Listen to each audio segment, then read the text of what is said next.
ப்ரூசர். Hey. நீ ரொம்ப torture பண்றான்டா. Leave. No. No. ஐயோ ராமா, என்ன ஏன் இந்த மாதிரி கரிசன பசங்களோட எல்லாம் கூட்டி சேர வைக்கிற? என்ன பொழப்பு இது? நம்ம வாழ்க்கை எதை நோக்கி பயணமா போய்கிட்டு இருக்குன்னே தெரியலையே. மூணு வேளை சோத்துக்காக நம்ம உசுர கொசுரா கேட்கிறாங்க ஐயா.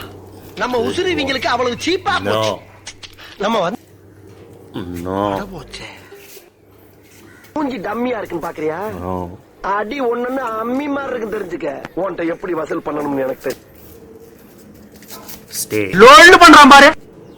நான் உங்ககிட்ட விளையாட்டா பேசுற பூரா நீங்க நம்பிட்டீங்க. I am very happy. Start preaching.